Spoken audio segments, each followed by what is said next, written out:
ভারত বাংলাদেশ সীমান্তে শতাধিক বাংলাদেশি যারা এখন পালিয়ে যাচ্ছেন, সীমান্ত পার হয়ে তারা দেশে ফেরার অপেক্ষা করছেন। এরা সকলেই অবৈধভাবে বসবাস করছিল ভারতে।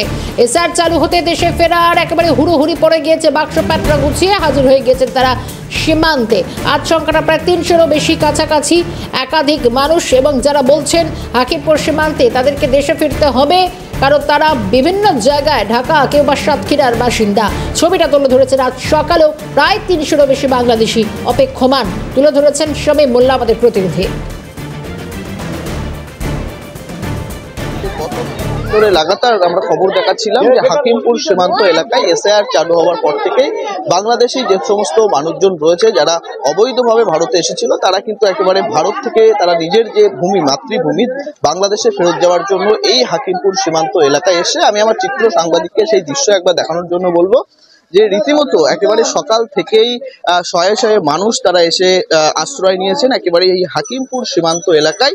তারা দেশে ফেরার জন্য রীতিমতো উদ্গ্রীব হয়ে রয়েছেন, কেননা এই আমাদের ভারতবর্ষে যে পশ্চিমবঙ্গে এসআইআর চালু হয়েছে এবং এসআইআর চালু হওয়ার পরে কার্যত যে সমস্ত বাংলাদেশিরা যারা ছিলেন তারা একেবারেই এই বাংলাদেশি যারা রয়েছে তারা রাজ্য ছেড়ে কার্যত বাংলাদেশের পথে যাওয়ার চেষ্টা করছেন। এবং রীতিমতো গত কয়েকদিন ধরে এই হাকিমপুর সীমান্ত এলাকা দিয়ে শত শত বাংলাদেশি তারা একেবারে বাংলাদেশে যাওয়ার জন্য তারা এসে উপস্থিত হচ্ছিলেন। এবং যেটা বিএসএফ সূত্রে জানা যাচ্ছে যে ধাপে ধাপে এই বাংলাদেশিদের তাদের বৈধ কাগজপত্র যাচাইকরণের পর বিজেপির সঙ্গে কথাবার্তা বলে বিজেপির সঙ্গে যে আইনি প্রক্রিয়ার মাধ্যমে ধাপে ধাপে বাংলাদেশে পাঠানো হতো। এবং এই খবরের মাঝখানে অনেকেই কিন্তু বলছিলেন যে কেউ 5 বছর, কেউ বা 10 বছর, কেউ বা 15 বছর আগে এই ভারতে প্রবেশ করে এবং ভারতের বিভিন্ন রাজ্যে বিভিন্ন জেলায় বিভিন্ন পরিচারিকার কাছ থেকে শুরু করে বিভিন্ন রকম কাজকর্মের সঙ্গে যুক্ত ছিলেন এই সমস্ত বাংলাদেশি মানুষজন। এবং মূলত তারা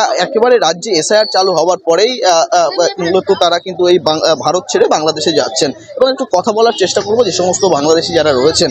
কবে এসেছিলেন? এই 12 বছর আছি। কোথায় ছিলেন? নিউ টাউনে। কি কাজ করতেন? সুইপারি কাজ করতাম। সুইপারের কাজ করতেন। এখানে বাংলাদেশ থেকে ভারতে কিভাবে এসেছিলাম সে কোনো অভাবের জন্যই, ফাঁকা পাইছিলাম সেখানে এসেছিলাম। এখানে ভোট দিয়েছিলেন? না। আধার কার্ড, ভোটার কার্ড কিছু তৈরি করেছেন? না। এই যে বাংলাদেশে যাবেন আবার ফেরত চলে যাবেন, কি জন্য ফেরত যাচ্ছে? কি হচ্ছে এখন সরকার বলছে যে চুরি যাও, সেই হিসাবে যাচ্ছি।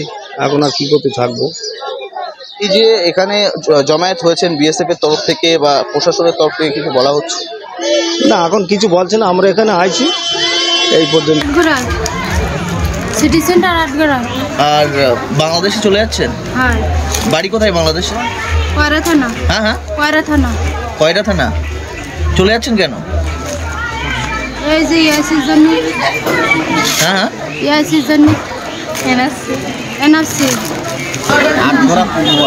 আর বাংলাদেশের বাড়ি কোথায়? সাতক্ষীরা। কতদিন আগে এসছেন? চলে যাচ্ছেন কেন?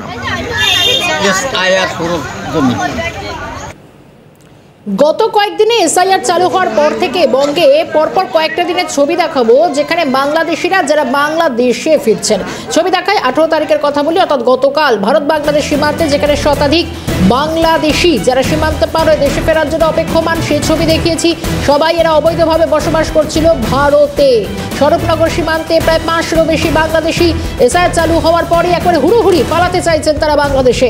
17 তারিখও একই ছবি দেখাচ্ছি এবং সেখানেও 300 জনেরও বেশি বাংলাদেশি। 18 তারিখের ছবি বলছি, 17-18 পরপর একই ছবি। একের পর বাংলাদেশি যারা পকর পার হতে চাইছেন, ওপারে চলে যেতে চাইছেন, সবাই এরা অবৈধভাবে বসবাস করছিল এবং কোনো রকম বৈধ নথি তাদের কাছে ছিল না।